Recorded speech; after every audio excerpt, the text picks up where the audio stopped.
రేపటి నుంచే మనం ఎన్నికల ప్రచారం మొదలు పెట్టాలి. ప్రచారం లేదు, పాలకూర లేదు. కాళ్ళకిన్ని గాయాలైతే మళ్ళీ రేపు ప్రచారం అంటావేంటి? అయినా నేనొచ్చి నామినేషన్ వేయటమే ఎక్కువ. అలా అనకండి అత్తయ్య. మనం ఇప్పటికే చాలా వెనుకబడి ఉన్నాం. ఎలక్షన్లో చాలా తక్కువ టైం ఉంది.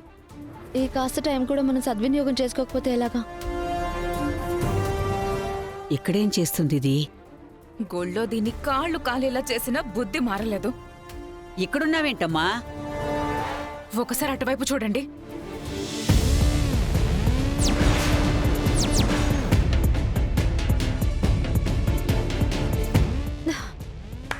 శభాష్ శభాష్! అత్తా కోడళ్ల అనుబంధం అద్భుతం, అమోఘం, అతితర సాధ్యం. కోడల్ని కాళ్ళ దగ్గర పెట్టుకోవాల్సిన దానివి అది మానేసి నువ్వే కోడలి కాళ్ళ దగ్గర చేరావంటే ఇంతకన్నా దిగజారుడు ఇంకే ఉంటుంది.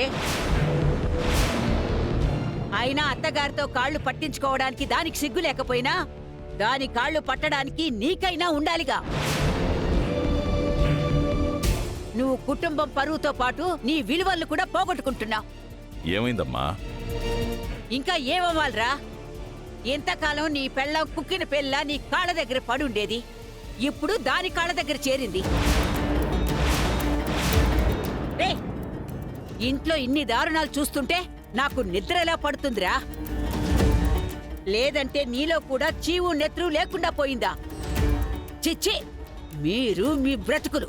అత్తయ్య, అమ్మా అమ్మా, ఏమండి, మీరేనా నేను చెప్పేది వినండి. నోర్మై, అదంటే పరా ఇంటి నుంచి వచ్చింది, పద్ధతి పాడు లేంది. నీకేమైందే? మావయ్య, ఇందులో అత్తయ్య తప్పేమీ లేదు. విశాలాక్షి, ఎప్పటికైనా మించిపోయిందేం లేదు. ఎవరి హద్దుల్లో వాళ్ళుంటే మంచిది, లేదంటే ఏం చేస్తానో నాకే తెలీదు.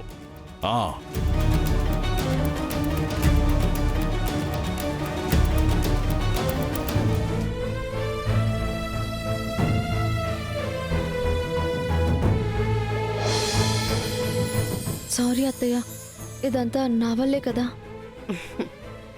అదేం కాదు. సరే ఉండు, నేను నీకు భోజనం కలుపుకొని వస్తాను. తీసుకొస్తున్నామ్మా.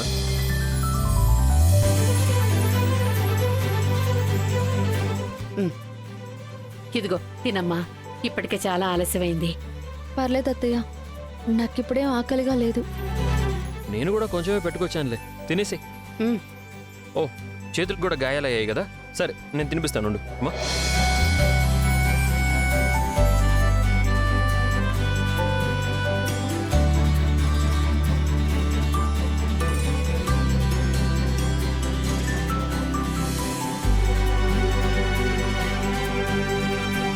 అమ్మా, రేపు పొద్దునే మనం ప్రచారానికి బయలుదేరదాం.